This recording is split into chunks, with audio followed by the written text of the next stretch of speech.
best to get me to take music. I didn't think I had time then. He said he wouldn't charge me a dime. It'd be free of charge. He said I had the best Ear for talent. music? Best talent for music. tell ya. Take music. I have trouble playing a record player. Well, That shows the musical talent I have. I do too now. Well, not much I want to hear now, though. And also, Rodney, on the back of that fiddle, I don't know if the camera can pick it up, we've drawn a That's a panther. panther on the back of it. All right, I see that. Now, what will you color this? What you got? That'll be colored the original panther color. Okay, so you're going to have that like the Abbeville Panther. Right, It's going to be that's in what- black on that's there. right. And then you'll have it, the finished violin will be Finish the will same color same as this? Same as the, Okay. Well, what I'd like to see then, and would be maybe some of the mandolins that you guys have made. Okay? we have two right here. Here's I'll one, put this down right here. Okay. here's one black one we made, match Wow. that black fiddle right here. Now, although I'm not musically inclined, right off the bat, I see 8 strings here and I see 4 strings here. Now, the mandolin, it has what, a real high-pitched sound? The man's got a high pitch, very high pitch, and it's used a lot in country bands and a lot of bluegrass, mostly bluegrass. So the mandolin is primarily a bluegrass instrument? Primarily a bluegrass instrument. Now, I asked you guys this before. What's that Smith's name? It used people went on the television, so Arthur Smith. Arthur Smith, Yeah, he played the man. used to play Arthur the man. Smith and the Cracker Jacks. Yeah. See there? I'm older than I look. Yeah. I know you think I don't remember Arthur Smith and the Cracker Jacks, but I do. Now, the mandolin, is it mainly used, Rayford, as a backup instrument? In bluegrass, it's used as backup and lead instrument. It does play lead a good bit in Lead. bluegrass. Yeah. Because I know fiddle, Yeah, they lead with mandolins too, and bluegrass with fiddles too. well now, is the process for making the mandolin, do you have to go through the same things as for the fiddle? More or less have to boil the sides and put them in a mold that we Have to do the same thing with them sides. They have to make the fingerboard. Worst, have to put these frets on the fingerboard. That's hard. Putting the frets on? Putting frets on them, that's about the worst part. the worst part. You're looking at the type of mandolin that Roddy Gray plays best. This is one, I think I could be an expert on this one. It has no strings to it. So Yeah. what I would like to do is get me a good tape recording of someone that can play the mandolin. I think I could work out on this. Now, Rayford, you were saying you play the guitar and mandolin, right? A little bit, yeah. I don't. And you mainly, what, chord the mandolin now? You were Right saying? now, I'm chorded mandolin. I'm trying to learn how to pick it. And I will eventually. It just takes time. Well, obviously, music runs pretty deep in this family of yours, right? What are Well, they was 8 of us kids, and I reckon every one of them could make some kind of music. Is that right? What were some of the different instruments, Mr. Ellis, that you guys played? Well, Any harmonicas? yeah, that's what I started off on. You play a harmonica? I used to play it for whole sets for square dance with a harmonica. Have you touched one recently? No, in years. I started playing one of them when I was going to school.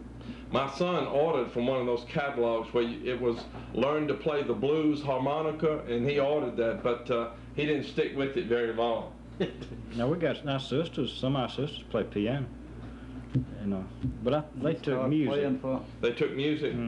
Now Sarah, she just my youngest sister. She graduated from London here recently, December. She's teaching. She majored in music, and she loves piano. She plays She piano. started playing for church when she was 11 years old. He's in the rest pose now. Is this when you take a break? Is that how you take a break with the fiddle there? Yeah. When you were through playing, when you wanted to relax a little, is that how you'd sit? Yeah, that's the way. Now, some of these I notice have, that has what, a chin rest on it, Mr. Yeah. Ellis? Uh-huh. Or did you use a chin rest when you played? Yeah, I got another one in this drawer here. Also, you could, if you wanted to, you could put a chin rest on Put on any of them. any of them. It's just bolted on. Oh, I thought they're not permanent then, No, the chin they rest. remove. Well, it shows you how much I know. I thought that once you put that on, so you could adjust it to wherever you wanted your chin to go. That's right. No, you just put it, all that's for is to keep from soiling the fiddle with your chin, you know, when you're sweating, maybe in hot water. Mm. I try not to sweat too much. That's what Darrell gets on me about. I Yeah. try not to do manual labor or anything like that that make me break out in a sweat. I used to sweat a good bit. They used to run the sets on me about an hour at a time. Is that right? I couldn't hold out now. Well, I'm sure playing a fiddle is like anything else. You have to keep with it, don't you? That's right, you sure do. Well, when you played with the band, how long would y'all perform? I mean, as long as the crowd liked you, you'd keep playing? Well, no, at the last, we put a limit on it. The caller would stop them whenever the time was up. Yeah. And what would a typical band consist of? You'd have a fiddle player, Mandolin and guitar, about 2 guitars, I think it was. About 6 instruments. but none of them plugged in, did they? Piano, yeah, Teddy, he plays piano, Teddy Pallison. Yeah. Or do you play any other instruments other than mandolin and guitar? I played piano a little bit. A little bit? Yeah. And you do- I need to play every day, but I don't get to play every day. Well, now, when you say you play by ear, and I know I've heard that a lot, you hear a note and you try to match that note on whatever instrument you're on, is That's that right? That's right. You can hear something played, and if you got enough, good enough ear for music, you can find it.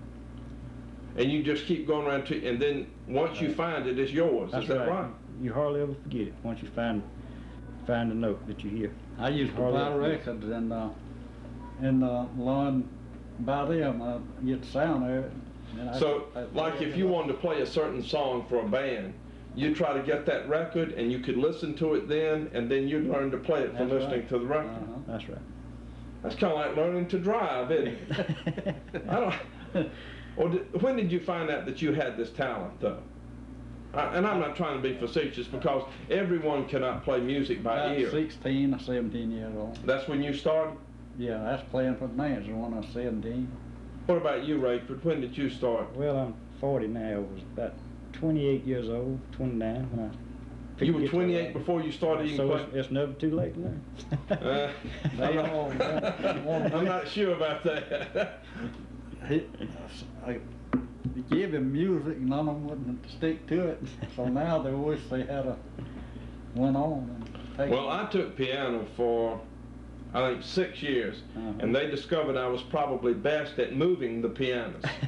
They said, you know, this young man has talent for moving pianos, but don't ever let him play them. But, you know, none of my kids have, well, my youngest son has had an interest in harmonicas, and he really, in all seriousness, has stuck with it pretty good. He's trying to learn the chords and all now, but a fiddle has always amazed me. And we were talking earlier, a fiddle and a violin are the same. It's just different ways of playing them, is that right? That's Well, kind there's of, a different way you call.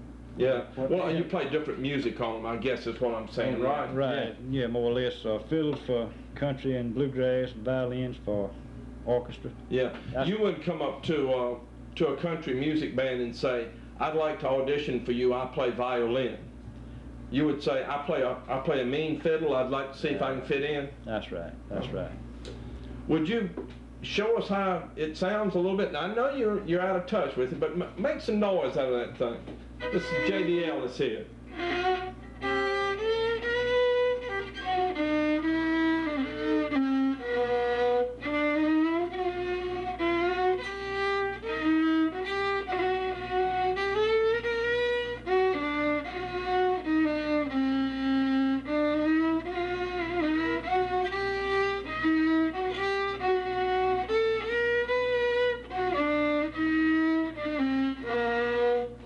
All right. Now, do your fingers have to be tough to fret violins and I guess mandolins too, don't they, Ray? For They'll- you? Keep They'll get calm tough. on my thing at all. Yeah, they'll get tough. After they get tough, They bleed for a while, though, right? yeah, sometimes they will. All depends on how much you play. If you play every day, they might bleed a little bit, but after about 2 or 3 days of playing, they'll get tough and you won't have no problem. Now, the mandolin that I'm looking at now, how many hours have been put into this, would you say? Been about 6 months so far putting that mandolin, and it'll take about another month to get it smooth as I want it and finish it and put a coat of polyurethane on it, and I'll string it up. And once you Ready. string it, then you've got to go through the adjusting period to see if it makes the sound you want. Is that correct? You'll have to adjust the strings so the fingerboard. so the strings won't be touching the frets when you chord it or play it. If you don't get them down there close enough, it'll cut your finger Yeah. off. And if you get them too low, too high, it's awful hard to chord. So you've got to adjust them. So you've got a They good got bit to of be right. time to spend adjusting once you put it all together. Is that right? It'd take about 2 or 3 hours after you get strings and tailpiece and everything put on. It takes about 2 or 3 hours to get it adjusted. Then you got it then. Well, I'll tell you, you guys have to feel really proud of what you've done, though, because this is a very delicate instruments that you are making, and you put a lot of your own self into each and every one of them, haven't you? Oh, yeah. So it's not like you're making a product that you want to sell. This is something that has some of Rayford's character in it and some of JD's character in it. And what do you plan on each child getting one of these? Is that part of the legacy? I don't know. They all want me to make them one. So, Well, now, have you made any stipulation that they have to learn to play something before you'll make them one? no. My dad did with me, though. He told me if I'd learn how to play it, he'd give Well, it. is that how you got your fiddle? Yeah. He said it would be yours if you'd learned to play Yeah. it?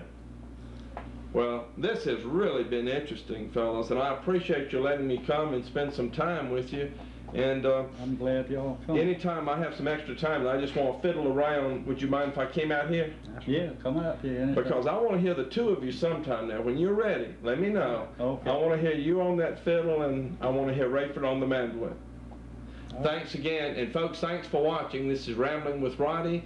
We've been talking with J.D. Ellis and Rayford, and they make fiddles and mandolins, and they're works of art. Thanks for watching.